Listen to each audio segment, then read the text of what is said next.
দর্শক, IFIC bank নিবেদিত সংলাপ প্রতিদিন আয়নাঘরের বন্দিশালা অনুষ্ঠানে আমি শফিক শাহিন আপনাদের প্রত্যেককে স্বাগত জানাচ্ছি।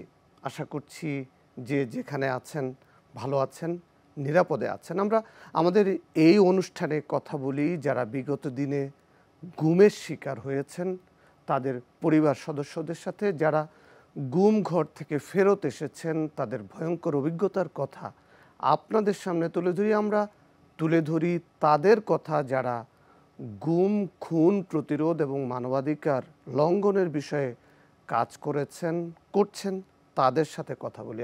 আজকে আমরা এমন দুজন মানুষকে আপনাদের সামনে হাজির করেছি যারা দীর্ঘ 12 বছর তাদের স্বজনদের অপেক্ষায়। একজন সাইফুল ইসলাম হিরো, তার ছেলে রাফসানুল ইসলাম, তিনি এসছেন তার বাবার সন্ধানে, যে তিনি দীর্ঘ 12 বছর অপেক্ষা করছেন। তার দুর্বিষহ যন্ত্রণার কথা তুলে ধরার জন্য এসছেন। আরেকজন এসছেন শাহনাজ আক্তার, যিনি তার স্বামীকে খুঁজে ফিরছেন দীর্ঘ 12 বছর ধরে। শাহনাজ আক্তার, প্রথমে আপনার কাছে যেতে চাই যে 2013 সালের 27 নভেম্বর রাতের আধারে কি হলো আপনার স্বামীর সাথে? কারা কিভাবে আপনার স্বামীকে তুলে নিয়ে গেল? আসসালামু আলাইকুম সম্মানীয় সঞ্চালক এবং আমার সহ আলোচক স্নেহপদ রাফসান এবং এই টিভি সেটের সামনে বসে যারা দেখছেন এবং শুনছেন সবাইকে শুভেচ্ছা। গুম একটা আতঙ্কের নাম। গুম খুনের চেয়েও একটা ভয়ঙ্কর অপরাধ। কেউ মারা গেলে কিংবা ঘাতকের হাতে নিহত হলে পরিবার অন্তত তার লাশটা খুঁজে পায়, কিন্তু গুম হওয়া ব্যক্তির ক্ষেত্রে কী যে পরিণতি হয় তার লাশটাও খুঁজে পাওয়া যায় না। একমাত্র স্মৃতি আর কিছু ছবি ছাড়া আর কিছুই অবশিষ্ট থাকে না। 27 নভেম্বর 2013 সালের সেই বিভীষিকাময় রাতের কথা যদি মনে হয়, এখনও আটকে উঠি। সে রাতের কথা কিছুতেই ভুলব না, কখনো ভুলব না। সে রাতে আমার স্বামী হুমায়ুন কবির পারভেজ এবং আমার চাচা শ্বশুর জনাব সাইফুল ইসলাম হিরো, এই দুইজন প্রিয় ব্যক্তিকে আমরা হারিয়ে ফেলি। সে রাতে আনুমানিক রাত 9টা থেকে 11টার মধ্যে ওনারা লাকসাম থেকে কুমিল্লা যাওয়ার পথে আলিশা নামক স্থানে সাদা পোশাকধারী একদল ব্যক্তি তাদেরকে আটক করে গুম করে ফেলে। আমরা আজও তাদের কোনো সন্ধান পাইনি। ফ্যাসিস্ট সরকারের বিভিন্ন প্রশাসনের দ্বারে দ্বারে ঘুরেও আমরা তাদের কোনো সন্ধান পাইনি। পরবর্তীতে তখনকার সময় রাতে প্রতিদিনকার রুটিন অনুযায়ী আমি শুনেছি আমার হাজব্যান্ড ঢাকায় আসতেছে, কুমিল্লা থেকে ঢাকায় আসবে। রাতে খাবারের সময় হয়েছে, আমি তাকে ফোন দেই যে তুমি বাসায় এসে রুটি খাবে কিনা। তখন সে আমাকে বলে, এ কথা বলার আগেই আমি তার ফোনে শুনতে পাচ্ছি যে কারা তার সাথে বা তাদের সাথে একটু তর্ক বিতর্ক করতেছে। আমাকে ওই মুহূর্তে বলতেছে এই রাখো রাখো। আবার আমি আরেকটা সাউন্ড শুনলাম যে এই গায়ে হাত দিবেন না, গায়ে হাত দিবেন না। পরবর্তীতে জানতে পারি যে ওনার সাথে থাকা সাইফুল ইসলাম হিরু কাকাকে ওরা ধরে নামিয়ে আরেকটা গাড়িতে উঠানোর চেষ্টা করতেছে। তখন আমার হাজব্যান্ড বাধা দেয় যে গায়ে হাত দিবেন না, গায়ে হাত দিবেন না। এই তার সাথে আমার শেষ কথা হয়। সেই দিনে সেই কথাগুলো এখনও কানে বাজে, এখনও ভুলতে পারি না সেই সাউন্ডগুলো। কিছুক্ষণ পরেই আমরা টিভিতে স্ক্রল দেখি যে সাইফুল ইসলাম হিরো, হুমায়ুন কবির পারভেজ তাদেরকে আটক করা হয়। এরপরে তো শুরু হয়ে গেল চারদিকে খোঁজাখুঁজি। তখন থেকে আমরা কুমিল্লার কোতোয়ালি থানা, লালমাই থানা, লাকসাম থানা বিভিন্ন জায়গায় খোঁজ করার চেষ্টা করি। কোথাও কোনো সন্ধান পাই না। অর্থাৎ আপনি যে আপনার স্বামী হুমায়ুন কবির পারভেজকে ফোন দিলেন তখন রাত কটা বাজে? তখন আনুমানিক 9:30। 9:30। 9:30। অর্থাৎ উনি রাজনীতি করেন, উনি এলাকা থেকে ঢাকায় ফিরবেন, আপনার এলিফ্যান্ট রোডের বাসায় ফিরবেন, রাতে আপনারা একসাথে খাবেন, এই ধরনের একটা প্ল্যান ছিল হ্যাঁ, আপনাদের? এই ধরনের প্ল্যান ছিল। এর আগের ঘটনা রাফসান বলবে, আমি আমার একটু বলতেছি। জি বলেন। 3 দিন পর্যন্ত আমরা বিভিন্ন জায়গায় বিভিন্ন থানায় খোঁজাখুঁজি করার পরও যখন তাদের সন্ধান পেলাম না, তখন আমরা লাকসাম থানায় জিডি করতে যাই। কিন্তু লাকসাম থানা আমাদের জিডি গ্রহণ করে না। তারা বলে মানে 3 দিন ঘোরার পরে লাস্টে আপনার ডিসেম্বর মাসের 1 তারিখ 13 সালের, তখন আমাদের জিডি গ্রহণের সম্মতি প্রকাশ করে বলে যে আপনারা র্যাবের নামে কোনো অভিযোগ করতে পারবেন না, এটা বলতে হবে যে ওনারা হারিয়ে গেছেন, নিখোঁজ ডায়েরি মর্মে একটা জিডি করতে হবে। তারপর আমরা সেই মানে হারিয়ে গেছে মর্মে নিখোঁজ ডায়েরি করি। পরবর্তীতে প্রায় 6 মাসের মতো আমরা মামলা করার জন্য, কোর্টে মামলা করার জন্য বিভিন্ন আদালতে ঘুরি, কিন্তু এলাকা থেকে এমন আমাদেরকে চাপ দেওয়া হয়, আমাদের বাড়িঘরে হামলা করা হয়, আতঙ্কের সৃষ্টি করে যাতে আমরা ঘর থেকে বের না হই, আমরা যেন মামলা করতে না পারি। কিন্তু 6 মাস পরে আমরা পরবর্তীতে কুমিল্লা কোর্টে সিনিয়র জুডিশিয়াল ম্যাজিস্ট্রেট 6 নং আমলি আদালতে আমার শ্বশুর বাদী হয়ে একটা সিআর মামলা করেন। জি, আমরা আসবো আপনার কাছে। রাফসান, আপনার বাবার সাথে সাইফুল ইসলাম হিরুর সাথে কখন কথা হলো? 27 তারিখে আপনাদের সাথে আপনার বাবা কুমিল্লায় ছিলেন, ঢাকায় ফিরবেন দুজন একসাথে, কখন শেষ কথা হলো? জি, আব্বু আসলে তখন চিকিৎসার কারণে ইন্ডিয়ার ভিসাটা লাগায়। তো আব্বু বলতেছিল যে অনেকদিন ধরে ইন্ডিয়া যাই না, আবার ডাক্তার থাকলে কিছু ইন্ডিয়া দেখাবো, আর ব্যাংককে মূলত দেখাই। তো ইন্ডিয়ার ভিসাটা লাগাইছে। আমার এর মধ্যে ইংল্যান্ড থেকে কিছু খালারাও আসবে, তো ওরাও ওদেরকে নিয়েও বলছিল ঠিক আছে চলো সবাই চলো, আমরা অনেক দিন যাওয়া হয় না, সব ফ্যামিলি মিলে একটা ট্রিপ প্ল্যান করা হলো। তো আব্বুর ইন্ডিয়ার ভিসা টিজাও আসছে, 1-2 দিন পরে আসার কথা ছিল। তো ওই দিন মনে হয় একটু অসুস্থ লাগার কারণে তখন আমাদের আব্বু রওনা দিবে। ইতিমধ্যে কিন্তু আমাদের ফ্লাওয়ার মিল আর অয়েল মিল একই জায়গায় আমাদের, ওইখানে লাইট বন্ধ করে র্যাব একটা অভিযান চালায়। তো ওইখানে আমার ম্যানেজার থাকে, আমাদের কিছু ব্যবসায়িক গেস্ট থাকে, আর হচ্ছে আমাদের স্টাফ থাকে, আর 17 লাখ টাকা ছিল আমার ক্যাশ। তো র্যাব এগুলি সব আটক করে তখন সবাইকে নাম ধরে জিজ্ঞাসা করে নিয়ে এই 7-8 জনকে, এখানে জসিম আঙ্কেলও ছিল, এখানে বাচ্চু আঙ্কেলও ছিল, ওদেরকে সবাইকে নিয়ে একটা গাড়িতে উঠায়। ইতিমধ্যে আমার আব্বু সাইফুল ইসলাম হিরু এবং আমার ভাই হুমায়ুন কবির পারভেজ ওরা রওনা দেয়। ওরা একটা অ্যাম্বুলেন্সে করে রওনা দেয়, ওনারা অন্য জায়গায় ওরা জাস্ট বাড়ি থেকে ফিরতেছে। তো ওরা অ্যাম্বুলেন্সে করে রওনা দিল, যেহেতু অবরোধ চলে, তখন দেশব্যাপী অবরোধ চলে। তো অ্যাম্বুলেন্সে রওনা দিল। ওরা রওনা দেওয়ার সময় ওরা অর্ধেক মানে 30-40 মিনিটস ড্রাইভ করছে। ড্রাইভ করার পর আলিশ্বরে এসে ওই জায়গায় ওদেরকে রাস্তায় বাধা দিল। কারা বাধা দিল? র্যাব। এটা কিভাবে আমরা জানি, কারণ যারা দেখছে তারা র্যাবের গাড়ি দেখেছে, র্যাব 11-এর গাড়ি দেখছে। আবার যে লাঠিটা ইউজ করে তারা, যে একটা এরকম ওই যে আইন শৃঙ্খলা বাহিনীর ওই লাঠিটাও তারা ইউজ করতেছিল, এবং ওয়াকি টকি এবং সিভিল ড্রেস, বাট র্যাব 11-র জ্যাকেট পরা। তো ওদেরকে তখন আটকানোর পর ওই 7-8 জনকে যে আমার ফ্লাওয়ার মিল থেকে অ্যারেস্ট করলো বা আটক করলো, ওদের সবাইকে নিয়ে আলিশ্বরে একটা মাঠে এক করলো, 2 গাড়ি, আব্বু, হুমায়ুন ভাইয়া, জসিম আঙ্কেল আর বাকি 7-8 জন, যাকে আমার ফ্যাক্টরি থেকে নেওয়া হলো। বাকি 8 জন, রাইট? জসিম সাহেব, আপনার বাবা এবং হুমায়ুন সাহেব, হ্যাঁ, এই 3 জন, হ্যাঁ, আর বাকি 8 জন আরেক গাড়িতে। মাঠে এর মধ্যে মোট 11 জন, 12 জন, 9 জন আর 3 জন, 11 জন। জি। তো এর মধ্যে যখন আমার ফ্যাক্টরি থেকে যাদেরকে নিয়ে নেয়, তাদেরকে আটক করার পর যখন গাড়িতে উঠে তাদেরকে বলছে আপনারা আল্লাহর নাম নিয়ে নেন। শার্ট খুলে চোখে বেঁধে দিয়েছে, জাস্ট চোখে পড়তে বলছে যে আপনারা আল্লাহর নাম নিয়ে নেন, শেষ সময় আপনাদের। এটা বলে তাদেরকে প্রায় 40 মিনিট ড্রাইভ করে আনে। আব্বু আর হুমায়ুন ভাইয়ের পাশে একই মাঠে আনছে।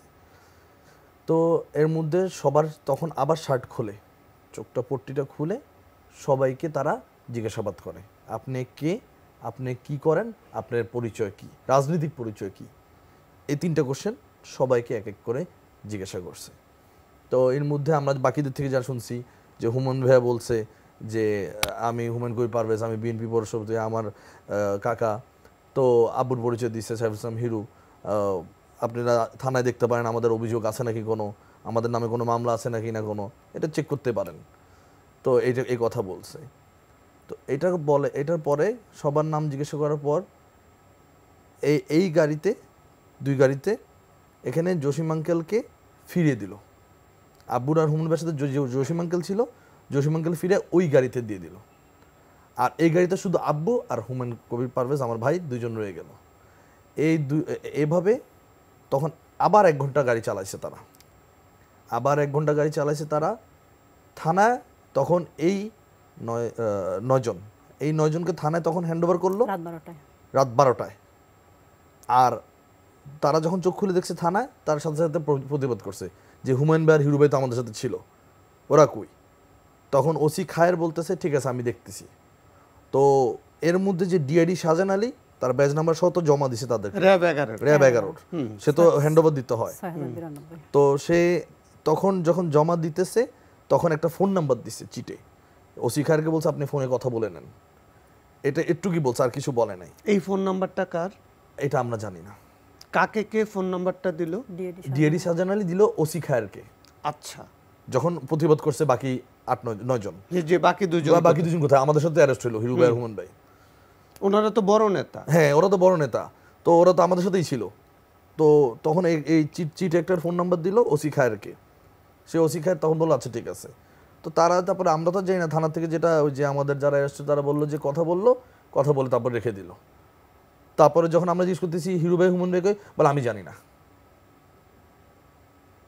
না। ফোনে কথা বলার পর থেকে সে স্ট্রেট অস্বীকারের মতো চলে গেল। সে আর অ্যাকনোলেজ করতেছে না, আর অ্যাডমিট করতেছে না। সে বলতেছে আমি জানি না, এটা তো আমি জানি না, ওরা যা বলছে তাই, এরকম। এর মধ্যে তখন আমরা বিভিন্ন জায়গায় বলছে, আমরা বিভিন্ন জায়গায় গিয়েছি, আমরা অনেক থানায় গিয়েছি, কোথাও কোনো খোঁজখবর নাই, কোথাও সন্ধান নেই। আমরা জিডি করতে গেছি, কোথাও নেয় নাই। আমাদেরকে বললো এটা আমাদের থানায়, আমাদের লাকসাম থানা গেছি, বলতেছে এটা আমাদের থানায় হয় নাই, এটা হচ্ছে আরেক থানায়। ওই জায়গায় গেছি, ওই জায়গায় বলতেছে এটা আপনার এলাকা না, আপনার এলাকায় যান, এটা তো আপনাদের জুরিসডিকশন না। এরকম নানান ধরনেরভাবে অনেক দিন ঘোরানোর পর তারপরে তারা বললো জিডি করতে পারবেন, কিন্তু র্যাবের নাম লিখতে পারবেন না। সেটা হলো নিখোঁজের জিডি হলো। নিখোঁজের জিডি। কিন্তু তারা তো নিখোঁজ না, তারা তো কেউ হারিয়ে যায় নাই না, তাদেরকে তো তুলে নেওয়া হলো একদম রাস্তার মাঝখান থেকে গাড়ি থামিয়ে। এবং তাদেরকে যে তুলে নিয়ে যাওয়া হয়েছে সেটারও তো 9 জন প্রত্যক্ষদর্শী আছে। প্রত্যক্ষদর্শী এবং থানায় যে আমরা পরবর্তী যে 5 জনের নামে 5 জনকে অভিযুক্ত করে যে মামলাটা দায়ের করা হয়েছে, সেখানে কিন্তু একজন অভিযুক্ত ডিএডি শাহজাহান আলী, যার ব্যাচ নাম্বার 6092, সেই রাত 12টায় এই 9 জনকে লাকসাম থানায় হ্যান্ডওভার। এবং ওসি সাহেবের কাছে একটা ফোন নাম্বারও তিনি দিয়েছেন। ডিএডি শাহজাহান আলী ওসি সাহেবের কাছে একটা ফোন নাম্বারও দিয়েছেন। আপনাদের এই ঘটনা দিয়ে কিন্তু তখনকার ইলিয়াস আলীর পরপরই আপনাদের ঘটনা আলোচনায় আসলো। তারপরে কিন্তু নারায়ণগঞ্জের 7 মার্ডারের ঘটনা ঘটলো 27 এপ্রিল 2014। 27 এপ্রিল 2014-তে। তো সেই সময়টাতে এনটিভিতে আমরা একটা ধারাবাহিক অনুসন্ধানী প্রতিবেদন তৈরি করেছিলাম। তো আমরা একটু সেই স্টোরিটা একটু যদি দেখে আসি। লক্ষ্মীপুরের তেমুহনী এলাকায় ডাক্তার ফয়েজ আহমেদের বাসভবনে গত বছরের 14 ডিসেম্বর রাতে অভিযান চালায় র্যাব। তাদের উপস্থিতি টের পেয়ে ডাক্তার ফয়েজের ছেলে ভবনের আশ্রয় তিনতলার ছাদে নিয়ে র্যাব সদস্যরা কার্নিশে বাবার সেই হত্যাকাণ্ড বলে দাবি করেন বেলাল। আমি আতঙ্কিত হয়ে যাই, চেষ্টা করি যে বাসা থেকে সরে যাওয়ার জন্য এবং ছাদের উপরে উঠে যাই। ছাদের উপরে উঠে আমি কার্নিশে আশ্রয় নিই। তো কিছুক্ষণ পরে অবস্থান করার পরে দেখি যে তারা নিয়ে আসছে এবং সেখানে দীর্ঘক্ষণ তারা ওখানে টর্চার করেছে এবং আমাকে খোঁজাখুঁজি করেছে। সাইদ ওদিন নেতৃত্ব দিয়েছিল এবং ছাদে উঠে বুকে গুলি করেন, গুলি করে ছাদ থেকে ধাক্কা দিয়ে ফেলে দিচ্ছে আমাকে। তবে ঘটনার শুরু 12 ডিসেম্বর 2013। সে সময় র্যাব 11 এর অধিনায়ক লেফটেন্যান্ট কর্নেল সাইদ মোহাম্মদের নেতৃত্বে অভিযানে জেলা বিএনপির সাধারণ সম্পাদক শাহাবুদ্দিন সাবু দুপায়ে গুলিবিদ্ধ হন। তার বাসায় ডাকাত ঢুকেছে এমন খবরে দলীয় নেতাকর্মীরা আসতে চাইলে র্যাবের গুলিতে নিহত হন যুবদল নেতা ইকবাল মাহমুদ জুয়েল, মাহবুব, শিহাব ও সুমন। গুলিতে আহত ছাত্রদল নেতা নেসার উদ্দিন এবং জুয়েলের পরিবার অভিযোগ করেন জুয়েলের লাশ গুম করেছে র্যাব। ওই দিন র্যাব 11কে দায়ী করি, নিজেরা বাসি থেকে কি করবো, আমাদের 60টা জীবন অসহায় করে গেছে। আমরা ওদের বিরুদ্ধে মামলা করব। প্রথমে শুনলাম জুয়েল ভাইয়ের একটা গুলি পড়ছে, পরের গুলিটা জুয়েল ভাই সম্ভবত যে ঘাড়ে বা ইয়েতে পড়ার কারণে জুয়েল ভাই আর মানে সরতে পারে না, উনি ওখানে ওইখানে ছিল এবং জুয়েল ভাইকে পর ওইখান থেকে তারা নিয়ে যায়। 15 ডিসেম্বর দিঘুলি ইউনিয়ন বিএনপির যুগ্ম সম্পাদক আসাদুজ্জামান বাবুলের বাড়িতে অভিযান চালানোর সময় র্যাব তাকে গুলি করে হত্যা করে বলে অভিযোগ করেন প্রত্যক্ষদর্শী স্ত্রী তারেক সাইদ। সে র্যাব 11 প্রথম সে পরিচয় দিয়ে আসছে বাবুলকে, সে বলতেছে আমাকে চিনস, পরে হ্যাঁ সে বলতেছে চিনি, কিন্তু সেই তাকে খুন করছে। প্রথম গুলিটা সেই করছে বাবুলের বুকে। ঘটনাস্থল থেকে মান্নান, সুমন ও বেলাল হোসেনকে আটক করে নিয়ে যায় র্যাব। পরে মান্নান ও সুমনের লাশ পাওয়া যায় পাশের গ্রামে। তবে এখনো পর্যন্ত বেলালের কোনো খোঁজ নেই বলে জানান তার স্ত্রী। তাদেরকে তো মেরে ফেলে রাখা হচ্ছে, আমার স্বামীর আজ পর্যন্ত কোনো অস্তিত্বই পাওয়া যায় না। একইভাবে লক্ষ্মীপুর হাজিরপাড়া ইউনিয়ন পরিষদ চেয়ারম্যান ও থানা বিএনপির সাংগঠনিক সম্পাদক ওমর ফারুককে 4 ফেব্রুয়ারি চট্টগ্রাম থেকে র্যাব 11 এর পক্ষ থেকে ধরে নিয়ে যাওয়া হয় বলে অভিযোগ করে পরিবার। আমার অভিযোগ র্যাব 11-র বিরুদ্ধে তারেক সাইদের লোকেরাই নিছে। লক্ষ্মীপুর থানা যুবদলের সহ সম্পাদক শামসুল ইসলাম সোলাইমানকে এবছরের 24 এপ্রিল রাতে রাজধানীর উত্তরা থেকে র্যাব পরিচয়ে আটকের 2 দিন পর লক্ষ্মীপুরের বসুরহাটে তার লাশ পাওয়া যায়। তোরা আমার থেকে টাকা নিলি, সবকিছু করলি, তাহলে আমার হাজবেন্ডের জীবনটা কি তোদের হাতে বিক্রি হওয়ার জন্য সৃষ্টি হয়েছিল? বিক্রি করছে র্যাবের তারেক সাইদই তো দায়িত্বে ছিল।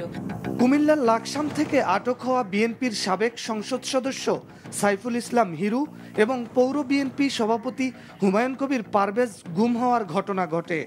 এই ঘটনায় র্যাব 11 এর সাবেক অধিনায়ক তারেক সাইদ মোহাম্মদ সহ র্যাবের 5 কর্মকর্তার বিরুদ্ধে কুমিল্লার আদালতে মামলা করেন ক্ষতিগ্রস্ত পরিবারগুলো। কি হলো, ওদের ঘটনাটা কি, কেন তাদেরকে নিল, তারকে জিজ্ঞাসা করা হোক, তাকে রিমান্ডে না হোক। এখানে যদি র্যাবের লোকে যদি লাকসাম থানায় ওই জসিমকে না দিয়ে যেত, তাহলে তো আমরা বুঝতাম না যে এটা কে বা কারা নিচ্ছে।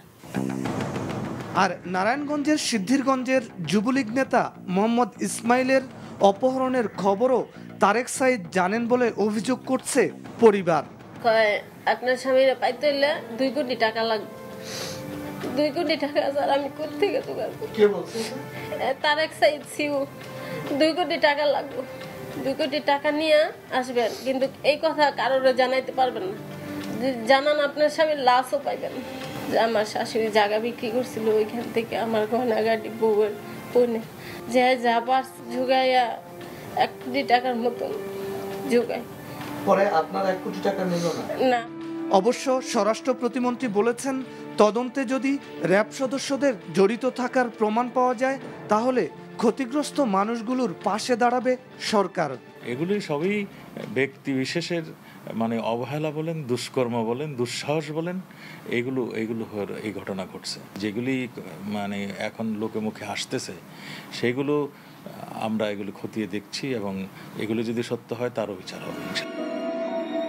তবে বরাবরই এই তখনকার স্বরাষ্ট্র প্রতিমন্ত্রী পরে স্বরাষ্ট্রমন্ত্রী আসাদুজ্জামান খান কামাল এই যে আপনাদের দুঃখ যাতনা এগুলি নিয়ে তারা নানা উপহাস করতেন, নানা মিথ্যা আশ্বাস দিতেন।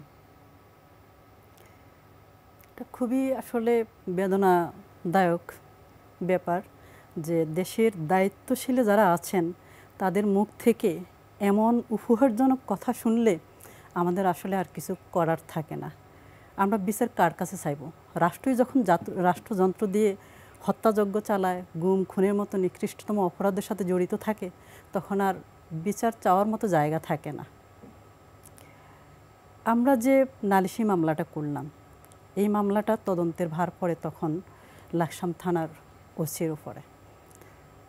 ওসি SI আবু বকর খানকে নির্দেশ দেন তদন্ত করার জন্য। তখন আবু বকর খান মামলার যারা সাক্ষী আছেন প্রায় 14 জন, তাদের মোটামুটি সকলকে দুই একজন বাকি ছিল, সকলেরই কিন্তু লিখিত জবানবন্দি রেকর্ড করে। এখানে আপনার যে ওনাদের হিরো সাহেব এবং হুমায়ুন পারভেজের যে সফর সঙ্গী জসিমউদ্দিন ছিল, তার জবানবন্দি, অ্যাম্বুলেন্স ড্রাইভার, সহযোগী এবং সাক্ষীরা যারা আছে সবার রেকর্ড করা হয় এবং তারা তাদের জবানবন্দিতে উল্লেখ করে যে র্যাব 11-এর CU চাকরিচ্যুত লেফটেন্যান্ট কর্নেল তারেক সাইদ মোহাম্মদ সে এই গুমের সাথে জড়িত।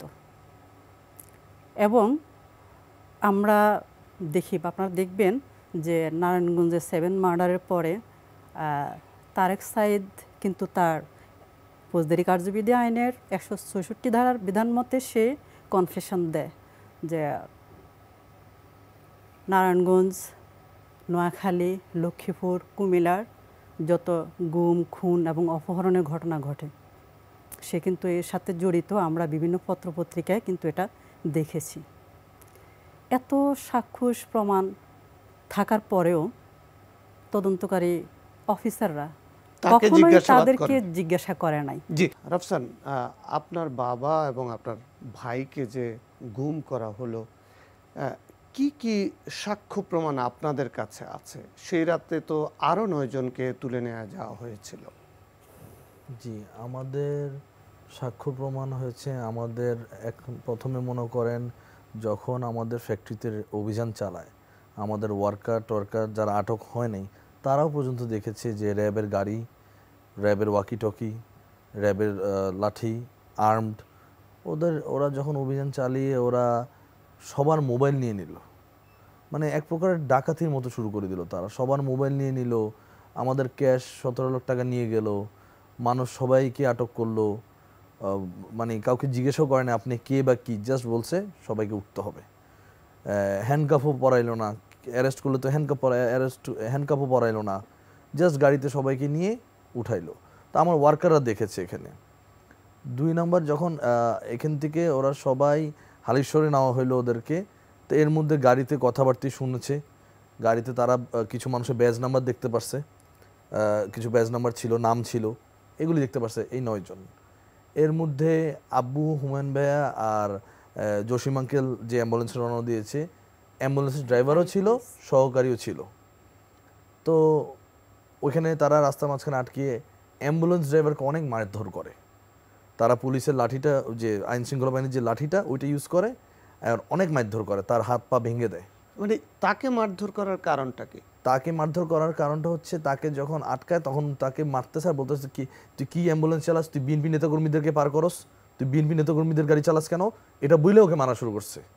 ওকে গাড়ি থেকে নামে এটা বলেই মারা শুরু করছে যে তুই বিএনপি নিয়ে গাড়ি চালাস কেন, তুই নিবি রুগী, তুই নিবি অসুস্থ রুগী, তুই বিএনপি নেতাকর্মী নাস কেন, এটা বলে ওকে একদম 5-6 জন মিলে হাত পা ভেঙে দিল। অর্থাৎ অ্যাম্বুলেন্সে যদি ওনারা না আসতেন তাহলেও তো ওনাদেরকে আটক করা হতো, ওনারাই তো টার্গেট ছিল। জি, ওনারাই টার্গেট ছিল অবশ্যই, যেহেতু ওনাদের 2 জনকেই তুলে নিয়ে যাওয়া হয়েছে। জি, সেখানে জসিম নামে একজনকে ছেড়ে দেওয়ার কথা বলছিলেন, তাকে কেন ছেড়ে দিল? তাকে ছেড়ে দিয়ে কি বুঝালো তারা? আমরা যেটা শুনছি যে বাকি 9 জন থেকে জসিম আঙ্কেল এবং আব্বু সারসাম হিরু, আমার ভাই হুমায়ুন কবির পারভেজ, 3 জন কিন্তু একই অ্যাম্বুলেন্সে ছিল। তো তারা কি করছে, 3 জনকে নাম আর পরিচয় জিজ্ঞেস করছে। ইতিমধ্যে তারা যে জিজ্ঞাসা করতেছে তার ওয়াকি টকি ছিল, তো সে নামগুলি জেনে সে নাকি একটু সাইডে গেছিল ফর 2 মিনিটস, অ্যাবাউট 2 মিনিট, যে নামগুলি সে কারোর সাথে ক্রস চেক করতেছিল। এটা বাকিরা যা দেখছে পাশের গাড়ির থেকে, ক্রস চেক করার পর সামহাও এখান থেকে কোনো ডিসিশন এসেছে যে জসিমকে এই গাড়িতে দিয়ে দিতে হবে। পরে তারা জসিম আঙ্কেল, বাকি 9 জনের গাড়িতে, সো জসিম আঙ্কেলকে তখন তারা কি করলো, আব্বুকে আর হুমায়ুন ভাইয়াকে না নিয়ে জসিম আঙ্কেলকে এই গাড়ি থেকে ওই গাড়িতে দিয়ে দিল। তো জসিম আঙ্কেল তখন বলতেছিল মনে হয় এক এক করে সবাইকে এক গাড়ি করবে, বাট এটা আর করে নাই। জসিম আঙ্কেল নিয়ে আবার তাদেরকে সেম চোখে শার্ট খুলে চোখে পট্টি পরায় ফেললো। তো তারা গাড়িটা অলমোস্ট আবার 1 ঘন্টা ঘুরছে, দোনো গাড়ি অ্যারাউন্ড 1 ঘন্টা ঘুরছে। 1 ঘন্টা ঘোরার পর চোখ খুলে দেখে তারা থানায়, আর পিছে আব্বুর হুমায়ুন ভাইয়ের গাড়ি নাই। তাহলে সেই জসিমের সাথে আইন শৃঙ্খলা রক্ষাকারী বাহিনী অথবা আওয়ামী লীগ কি আচরণ করলো? পরবর্তীতে তো আমরা আমাদের স্টোরিতে দেখিয়েছিলাম যে জসিম সাহেব উনি আওয়ামী লীগে যোগ দিয়েছেন। জি, আসলে যোগ দিয়েছেন বলা ঠিক হবে না, মানে তাকে বাধ্য করা হয়েছে। তাকে বাধ্য করেছে, কারণ সে এখানে প্রাইম উইটনেস। আপনি তো বুঝেন, আপনারা এখানে উনি প্রধান উইটনেস, এখানে ওনার স্টেটমেন্ট অনেক ইম্পর্টেন্ট। তো তারা ওনাকে 2013 সালের আগে পর্যন্ত যত ওই যে তত্ত্বাবধায়ক সরকারের যে দাবিতে যে বিএনপি আন্দোলন ছিল, প্রতিটা তো ওনাকে 1 নম্বর আসামি করেছে মামলা। অলমোস্ট 30টা মামলা দিয়েছিল। উনি কুমিল্লা যেতে আসতে ওনার হাজিরাতে 5 দিন 3 দিনই হাজিরা দিতে হইতো। তো এর মধ্যে ওনাকে তখন অনেক প্রেশার দিছে, ওনাকে এলাকা থাকতে দিচ্ছিল না। তখন ওনাকে বলছে যে তাজুল ইসলামকে ফুল দিতে হবে, আমাদের তখন অবৈধ মন্ত্রী, তাকে ফুল দিতে হবে, তাকে ফুল দিয়ে বরণ করতে হবে, এটা বলে ওনাকে রাজনীতি ক্যারিয়ার একদম ওনাকে বলছে রাজনীতি অফ রাখতে। তো উনিও চিন্তা করছে যে এখানে, এবং ওনাকে নানা ধরনের থ্রেট বুঝে নিত যে তুমি বাইচে গেছো, নেক্সট টাইম বাঁচবা না, তোমাকেও গুম করে ফেলবো, এই টাইপের থ্রেটগুলি দিয়ে ওনাকে অনেক প্রেশার দেওয়া হয়েছে। তখন উনি প্রেশারের কারণে তখন উনি নিউট্রালের মতো হয়ে গেছে, উনি তখন শুধু ব্যবসা করে গেছে, রাজনীতি করার তো কোনো সুযোগ নাই। গত লাস্ট 12, 13, 15 বছরেই কোনো সুযোগ হয় নাই, এই আর কি অবস্থা। তখন মামলা তো করলেন, মামলার তদন্তের ফলাফল কি আসলো? তদন্ত কি আসলে হয়েছিল? মামলাটা তদন্ত যখন লাকসাম থানার ওসি এর উপরে আসে, তখন তো বললাম যে এসআই আবু বকর খানের উপরে দায়িত্বভার আসে। তিনি তো প্রায় সবারই জবানবন্দি নেন, এবং জসিম সাহেবের জবানবন্দিও নিয়েছিলেন। হ্যাঁ, সবার অ্যাম্বুলেন্স চালকের সবার জবানবন্দি নেওয়া হয়েছে। নেওয়ার পরে ওনারা ওনাদের মন গড়া মতো একটা তদন্ত প্রতিবেদন দেয়। এরপরে ওই তদন্ত প্রতিবেদনে ওই থাকা অবস্থায় বা প্রায় 4 মাস পর আমার শ্বশুর, যিনি মামলার বাদী ছিলেন, তিনি পুত্রশোকে আসলে অসুস্থ হয়ে উনি 31 আগস্ট 14 সালের মে মাসে মামলাটা করা হয়। আগস্ট মাসের 31 তারিখে তিনি মারা যান। তিনি মারা যাওয়ার পরে আমার হাজব্যান্ডের ছোট ভাই গোলাম ফারুক, উনি মামলার পক্ষভুক্ত হন। তারপরে এই যখন ওনাদের মন গড়া তদন্ত প্রতিবেদন দেওয়া হয় যে র্যাবের কোনো সংশ্লিষ্টতা পাওয়া যায়নি, তারা স্বেচ্ছায় আত্মগোপনে আছে, ইচ্ছা মতো একটা দিয়ে দিল। সেই তদন্ত প্রতিবেদনের বিরুদ্ধে নারাজি পিটিশন দাখিল করে। তাহলে ওদের দাবি অনুযায়ী যদি হিরো এবং পারভেজ আত্মগোপনের থেকে সরকারকে বেকায়দায় ফেলার কোনো চক্রান্ত করে থাকে, তাহলে তাদের দায়িত্ব ছিল তাদেরকে খুঁজে বের করা, কিন্তু সেটা তারা করেনি। এমনকি মামলাটা যখন আমরা নারাজি পিটিশন দাখিল করি, এরপরে কখনো সিবিআই, কখনো সিআইডি, কখনো থানার তদন্ত অফিসারের উপর এর ভার পড়ে তদন্ত করার। কিন্তু এই বারবার হাত বদলের পালা বদলে প্রায় 59 বার কালক্ষেপণ করা হয়, কিন্তু মানে কোনো নির্ভরযোগ্য কোনো প্রতিবেদন আজও দেয়নি। আমরা বারবার বিচার বিভাগীয় তদন্তের দাবি জানিয়ে আসছিলাম, কিন্তু আদালত সেটা আমলে নেয়নি। এই তদন্ত প্রতিবেদন আসলে কিছু লোকের, যেমন র্যাবকে বাঁচানোর জন্য, কিংবা আমি মনে করব যে বেসামরিক কিছু লোক এর সাথে জড়িত ছিল, তাদেরকে রক্ষা করার জন্য, তাদের অন্যায় সুবিধাগুলো দেওয়ার জন্য তদন্ত প্রতিবেদন যে এসআই বা ওসি যারা এই ভারপ্রাপ্ত ছিলেন, তাদেরকে বাঁচানোর জন্য মন গড়া মতো যে প্রতিবেদন দাখিল করেছে, এটা আমি বলবো যে এটা একটা অন্যায়, এটা আইন বিরোধী প্রতিবেদন দাখিল করেছে। তারেক সাঈদ যখন চাকরিতে ছিলেন, নারায়ণগঞ্জের 7 মার্ডারের ঘটনা জানাজানির আগে তিনি একটা মূর্তিমান আতঙ্কের নাম ছিলেন। আমরা দেখলাম যে একদম নারায়ণগঞ্জ থেকে শুরু করে কুমিল্লা, লক্ষ্মীপুর, নোয়াখালী পর্যন্ত বিএনপি জামাতের যে নেতৃত্ব শূন্যতার কাজ করা, যে প্রকল্প তারা হাতে নিয়েছিল, সেই প্রকল্প তারেক সাঈদ বাস্তবায়ন করেছে। কিন্তু নারায়ণগঞ্জের 7 মার্ডারে যখন আওয়ামী লীগের দলীয় নেতাকর্মীরা হত্যাকাণ্ডের শিকার হলো, তারপর তারেক সাঈদ এবং নূর হোসেনকে গ্রেপ্তারের পরেও কেন আইন শৃঙ্খলা রক্ষাকারী বাহিনী আপনাদের মামলায় আপনাদের বাবা এবং ভাইকে গুমের জন্য তাকে জিজ্ঞাসাবাদ করেনি এবং তাকে কেন এই মামলায় গ্রেপ্তার দেখানো হয়নি? আসলে এটা আমাদের জন্য, আমরা আসলে দীর্ঘ 12 বছরই আমরা হতাশ হইতে হইতে হইতে আসলে আমরা অনেক হতাশ হয়েছি বিভিন্ন জায়গায়। আপনি মনে করেন এখানে আইন শৃঙ্খলা বাহিনীর বিষয়, কোর্টের বিষয়, এখানে আমাদের মামলার শুনানির ডেট বা তদন্ত রিপোর্ট অলমোস্ট 70-80 বার পিছিয়ে ফেলছে কোর্ট। আমাদের এখন পর্যন্ত কোনো স্টেটমেন্ট কোথাও আমরা দিতে পারিনি ফর্মালি। তো আমরা সব জায়গায় আসলে এভাবে কিভাবে কি যে বুঝাবো। আর তারেক সাঈদ আমাদের কেসে এখানে প্রধান, আমাদের মামলার প্রধান আসামি, 1 নম্বর আসামি, সে অলরেডি জেলে। সে জেলে অলমোস্ট 8 বছর ধরে, কিন্তু আমাদের তারপরে মামলা আগাচ্ছে না, তারপরে তারা খুঁজতেছে, পাচ্ছে না, এইটা না ওইটা না। তাকে জিজ্ঞাসাবাদ করা হয়নি, তাকে কি জামাই আদরে রাখা হয়েছে নাকি না এটাও আমরা বলতে পারি না। তা আমাদের কেস রিলেটেড বা অন্যদের অনেকজনের কেসের মধ্যে আমাদের পরে সাহস দেখিয়ে অনেকে কিন্তু তার নামে তখন সাহস জোগাড় করে কেস করছে আমাদের কেস করার পরে। তো এর মধ্যে কারোরটাতেই তার নাম আসলেও তাকে জিজ্ঞাসাবাদ করা হয় না, তদন্তের তার নাম আসলেও এটা আসে না। এটা কিভাবে হয়? আমাদের জন্য এটা আসলে এটা নাইনসাফ, আমাদের প্রতি নাইনসাফ করা হয়েছে দীর্ঘ 12 বছর, যে আমরা এত জায়গায় গিয়েছি, এতভাবে প্রেশার ক্রিয়েট করেছি। আমরা আপনারাও হেল্প করেছেন, আপনারাও তখন এর মধ্যে আমাদের রিপোর্ট করেছেন, আপনার বাড়িতেও আমাদের গিয়েছিলেন, লাকসাম থেকে একদম রুট লেভেল থেকে আপনি তদন্ত করে রিপোর্ট দিয়েছেন, আরও অনেকে সাহায্য করেছিল তখন।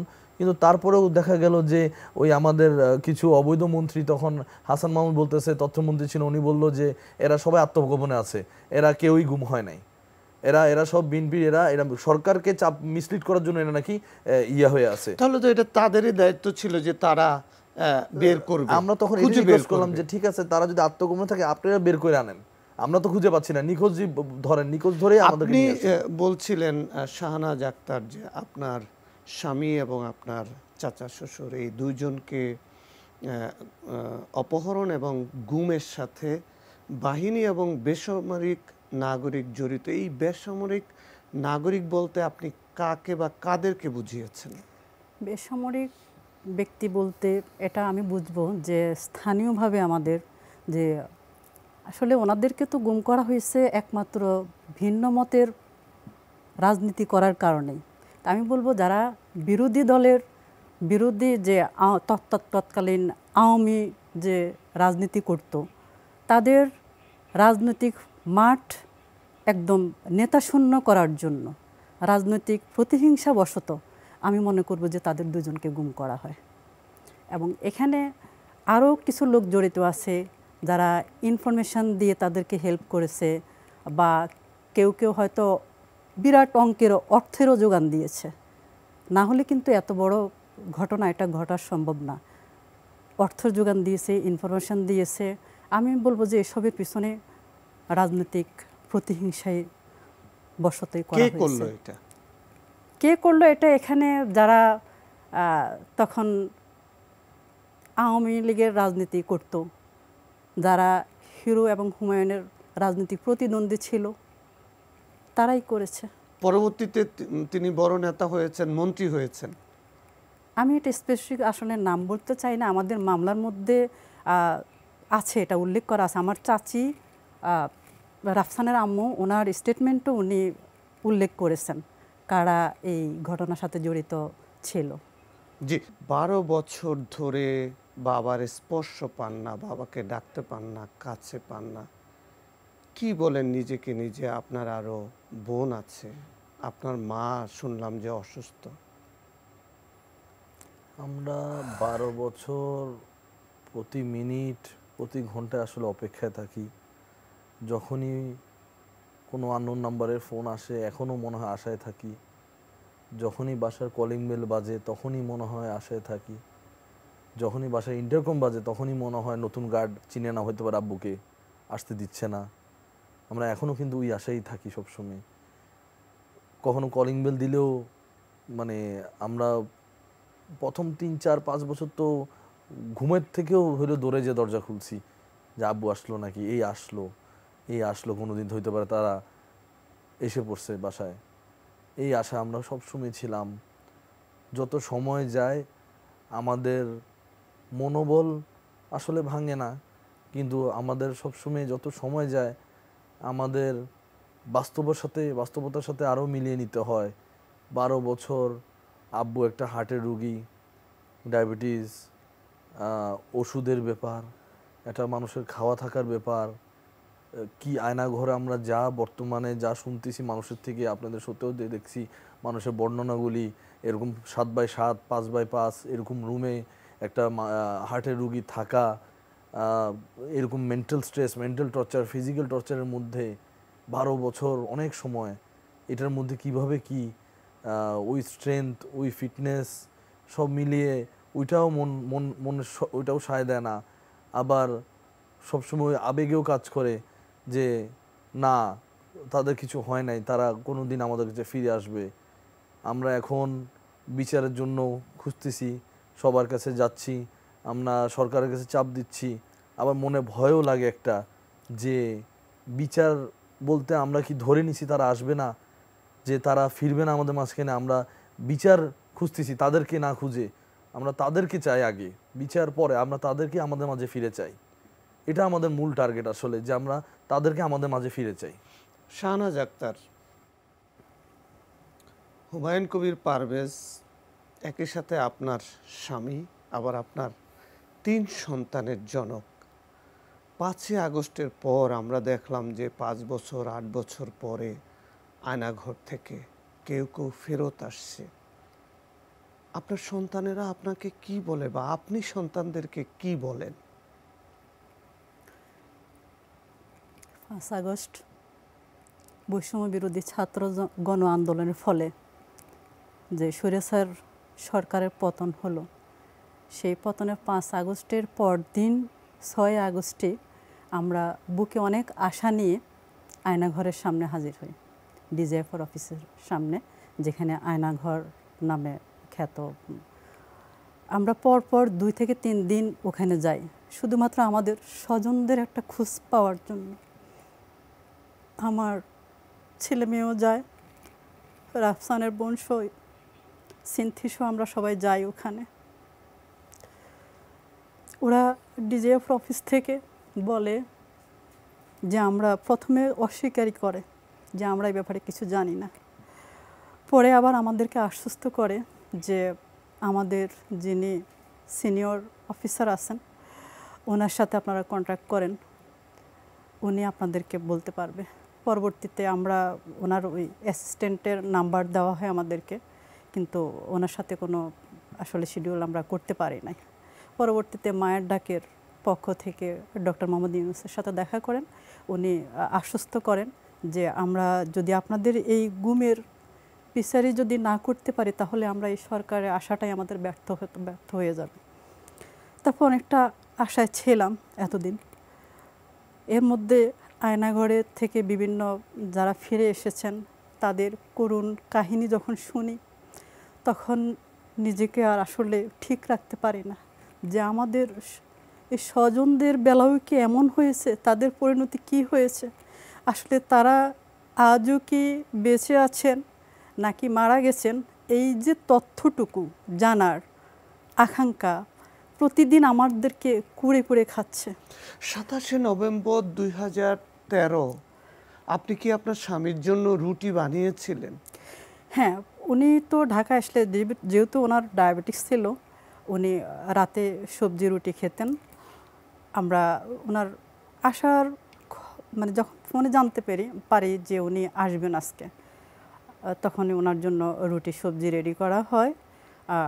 খাওয়ার সময় মানে সময় হয়েছে তখন আমি জিজ্ঞেস করি যে উনি খাবেন কিনা।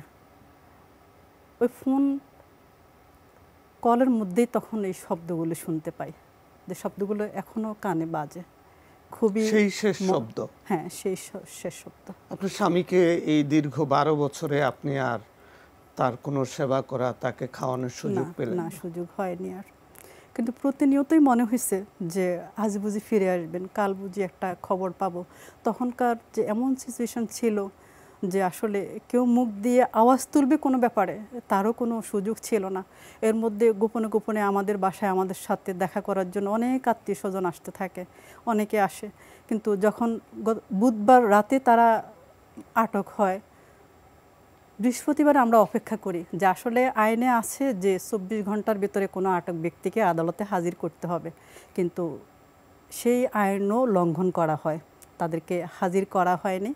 ভাবলাম যে বৃহস্পতিবার হয়তো কোর্টে তুলবে, বৃহস্পতিবার যায়, শুক্রবার শনিবার অফ ডে, রবিবার হয়তো আবার কোর্টে তুলবে। এইভাবে প্রতিনিয়ত অপেক্ষায় ছিলাম যে হয়তো কোর্টে তুলবে, হয়তো অ্যারেস্ট দেখাবে, আমরা তাদেরকে খুঁজে পাবো। কিন্তু না, তখনকার সময়গুলো এত ভয়াবহ দুর্বিষহ ছিল যে চারদিকে শুধু হত্যা, গুম, বিচার বহির্ভূত হত্যা, শুধু জায়গা জায়গায় মানুষ মেরে ফেলে রাখা হয়েছে, ডোবায়, রাস্তায়, ঘাটে। তখনকার সময়গুলো আসলে মুখে বলে এটা আসলে প্রকাশ করা যাবে না যে আমাদের অবস্থাটা কেমন ছিল, যে সন্তানদের মনের অবস্থা, আমি স্ত্রী, আমার মনের অবস্থা।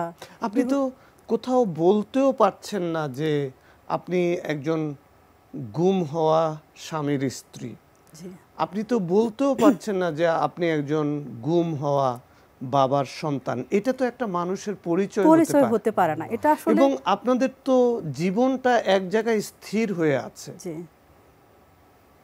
আমরা সেই যে 2014 সালে আমরা এই সংক্রান্ত একটা প্রতিবেদন আপনাদেরকে নিয়ে করেছিলাম, আমরা একটু দেখে আসি।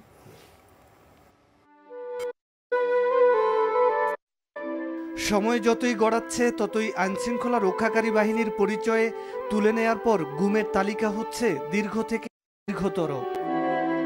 পরিবারের কর্মক্ষম মানুষটি আদৌ ফিরে আসবেন কিনা তার দোলাচলে অপেক্ষায় থাকা পরিবারগুলোর সময়ের সাথে পাল্লা দিয়ে বাড়ছে উদ্বেগ, উৎকণ্ঠা। অন্তত তার সন্তানের জন্য তাদের বাবার লাশটা যেন ফিরে দেয়, কবরটা ছিন্ন করে রাখবো, আমার সন্তানেরা যেন যেখানে থাকুক দেশের যেন যাইতে পারে। আমরা তো কিছু বলতে পারতেছি না যে হ্যাঁ মারা গেছে বা কি, এখন আমাদের প্রার্থনা মাঝামাঝি, তো আমরা তো পুরোপুরি প্রার্থনা করতে পারবো না। দিন পেরিয়ে মাস, তারপর বছর।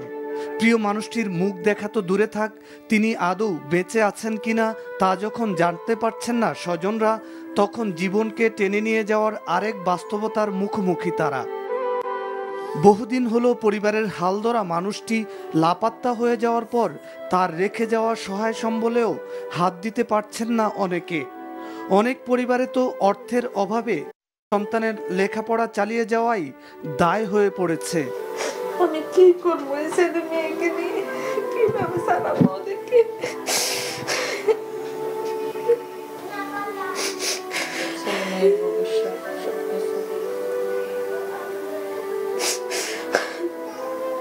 ওর কোনো ব্যাংক ব্যালেন্সে কোথাও 1 টাকাও নাই, কোনো থাকার জায়গাও নাই, ও কিচ্ছু করে নাই। এমন একটা পরিস্থিতি, এই মুহূর্তে তো সব কিছু আমাদের বন্ধ। যেমন ব্যাংকে যদি সামান্য কিছু টাকাও থেকে থাকে ওনার অ্যাকাউন্টে, কিন্তু ওই টাকাটাও তো আমরা তুলতে পারছি না।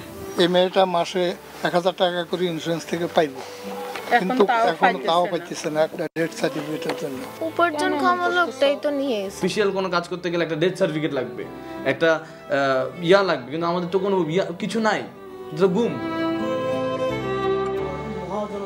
তবে আইনজীবীরা বলছেন একমাত্র আমরা শুনছিলাম এই যে দীর্ঘ 1 যুগ হয়ে যাচ্ছে, আপনাদের স্বজনদেরকে ফিরে পাওয়ার জন্য এত এত আলামত এবং এত ব্যক্তিরা এটার সাথে জড়িত ছিল। স্বৈরাচার শেখ হাসিনা যদি চাইতো, তার সরকার যদি চাইতো, তাহলে কিন্তু খুঁজে বের করা যেত।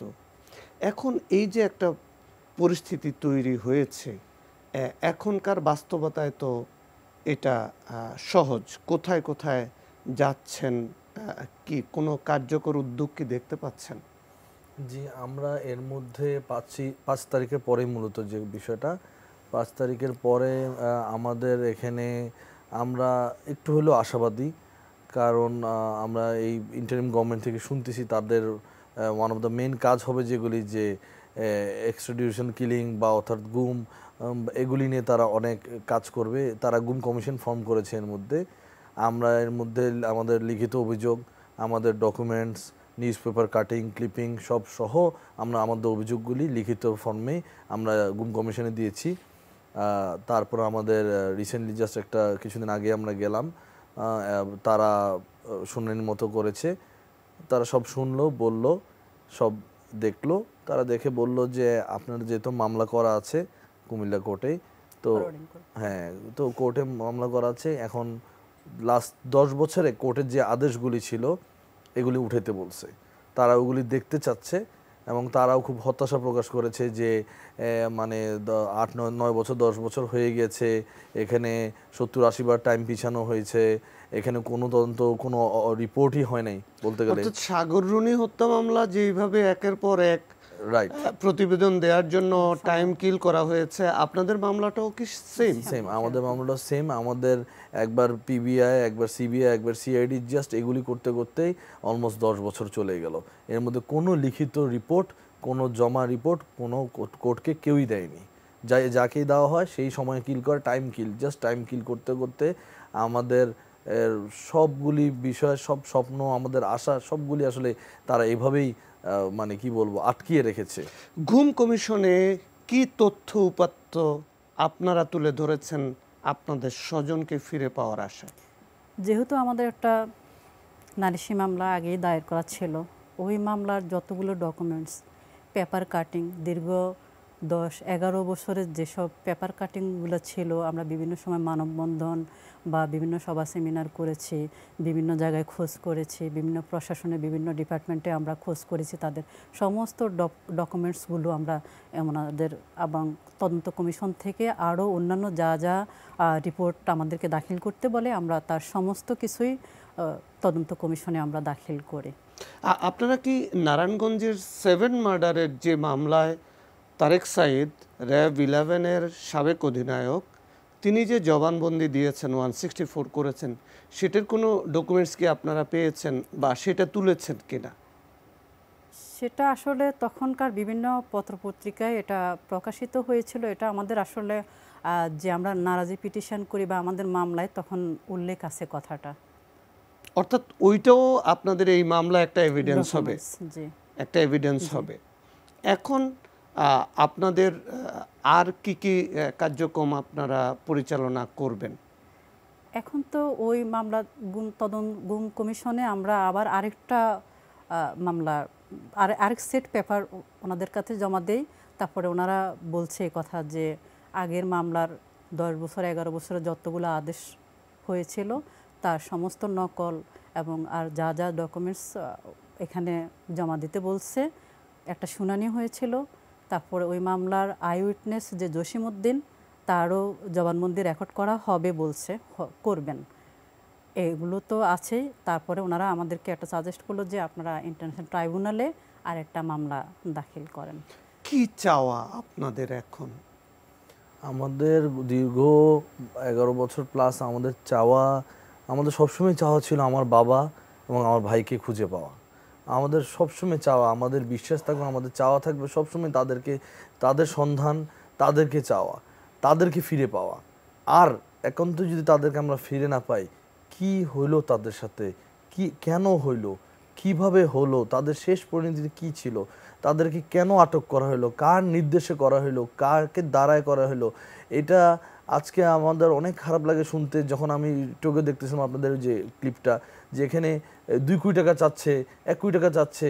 আজকে আমাদের আইন শৃঙ্খলা বাহিনী যদি কন্ট্রাক্ট কিলার হয়ে যায়, যে টাকা দিয়ে মানুষদেরকে সরাচ্ছে, টাকার বিনিময়ে আজকে আমার বাবা এবং আমার ভাইকে আমি হারাই ফেললাম, যে কিছু মানুষ, কিছু দুষ্কৃতিকারীরা টাকার দিয়ে এটা একটা ব্যবসার মতো করে ফেললো, কন্ট্রাক্ট কিলিং, এগুলি আসলে অনেক হতাশজনক। এগুলি আমাদের মন খারাপ হয়, আমাদের রক্তক্ষরণ হয়। আমরা কখনো এগুলি মেনে নিতে পারবো না। আমাদের চাওয়া থাকবে সবসময় যেন আমরা সুস্থ বিচার চাই, আমাদের সুস্থ বিচার যেন আমরা পাই, যে কারা জড়িত ছিল, কে কে জড়িত ছিল, কিভাবে জড়িত ছিল, সবার নাম যেন আসে এবং সবাইকে যেন আইনি ব্যবস্থা নেওয়া হয় সবার বিরুদ্ধে। সর্বশেষ আকুতিটা যদি বলেন। দেশের আইন শৃঙ্খলা রক্ষাকারী বিভিন্ন কমিশন প্রাপ্ত অফিসারদের দ্বারা যখন টাকার বিনিময়ে এই ধরনের নিকৃষ্টতম ঘটনাগুলো ঘটে, তখন দেশের আইন কোথায় গিয়ে দাঁড়ায় একবার ভাবুন। আমরা জনগণ, সাধারণ মানুষ কার কাছে আইনি প্রতিকার চাইতে যাব? আমরা জানি গত 29শে আগস্ট ইন্টারন্যাশনাল কনভেনশন একটা ICPPD তে স্বাক্ষর করে বাংলাদেশ, তার পক্ষে ডক্টর মোহাম্মদ ইউনূস স্বাক্ষর করেন। কিছুটা আশা আমাদের মধ্যে জাগে, তবে আমি মনে করব যে সেই শুধু স্বাক্ষর করলেই হবে না, তার বাস্তবায়নটাও জরুরি করতে হবে, এবং যে জাতিসংঘ বা ইন্টারন্যাশনালি যে গুমের যে আইন আছে তার পাশাপাশি আমাদের দেশেও গুম নিয়ে আইন করা হোক, এবং আইনের মাধ্যমে সুষ্ঠু তদন্ত করে যারা যারা, যেমন জিয়াউল আহসান হইতে আর যারা যারা এরকম বিভিন্ন সংস্থার দায়িত্বপ্রাপ্ত ছিলেন, এবং বিশেষ করে এই মামলার প্রধান যে আসামি তারেক সাইদ, তাকে জিজ্ঞাসাবাদ করা হোক, এবং যারা যারা জড়িত প্রত্যেককে জিজ্ঞাসাবাদ করা হোক, আইনের আওতায় এনে সঠিক বিচারটা আমরা দাবি করছি আমাদের স্বজনদের ফিরে পাওয়ার জন্য। আমাদের এই অনুষ্ঠানের মাধ্যমে যারা ভুক্তভোগী পরিবার, তাদের দাবির কথা তুলে ধরা হলো। আমরাও চাই হুমায়ুন কবির পারভেজ এবং সাইফুল ইসলাম হিরো, তাদেরকে কে, কারা, কেন গুম করেছে সেই রহস্য উন্মোচন হোক। আজকের মতো এখানেই শেষ করছি। আগামী সপ্তাহে আপনাদের সামনে হাজির হব অন্য কোনো অতিথিকে নিয়ে। ততক্ষণ আপনারা ভালো থাকুন, নিরাপদে থাকুন।